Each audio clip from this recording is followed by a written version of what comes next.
Le 27 avril 1960, le Togo français accède à l'indépendance. Sylvanus Olympio, chef du gouvernement autonome depuis les élections supervisées par l'ONU 2 ans auparavant, devient le président de la nouvelle République. À la tête du comité de l'unité togolaise, il avait mené le combat pour la réunification et l'émancipation de l'ancienne colonie allemande sous tutelle partagée des Français et des Britanniques depuis la Première Guerre mondiale.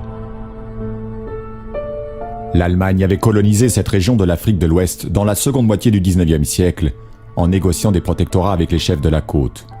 Lors de la conférence de Berlin qui consacre le partage de l'Afrique en 1885, elle fait reconnaître sa colonie sous le nom de Togoland et entreprend de l'exploiter.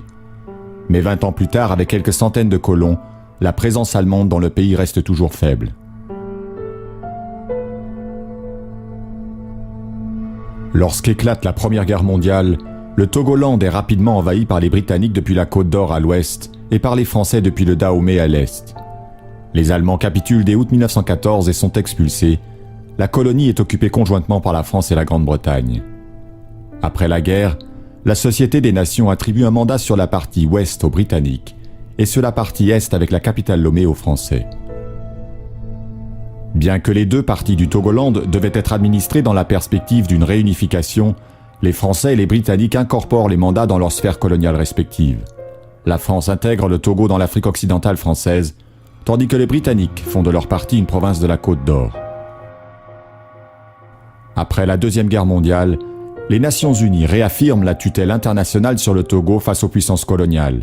Le Togo français est détaché de l'AOF et obtient sa propre représentation au Parlement français, sous la pression du groupe ethnique des Ewe et du comité de l'unité togolaise.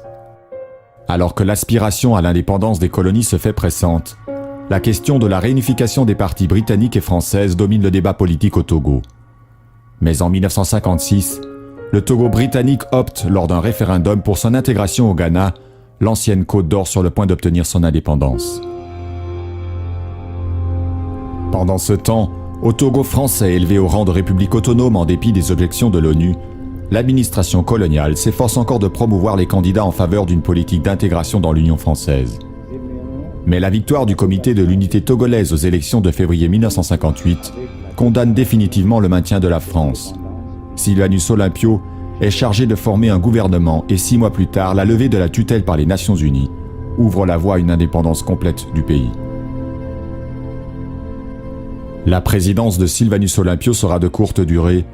En janvier 1963, moins de 3 ans après l'indépendance, alors que le chef de l'État refuse l'intégration dans l'armée des anciens militaires engagés volontaires des campagnes d'Algérie et du Vietnam et s'apprête à abandonner le franc CFA, il est assassiné lors d'un coup d'État mené par Étienne Eyadema et les demi-soldes.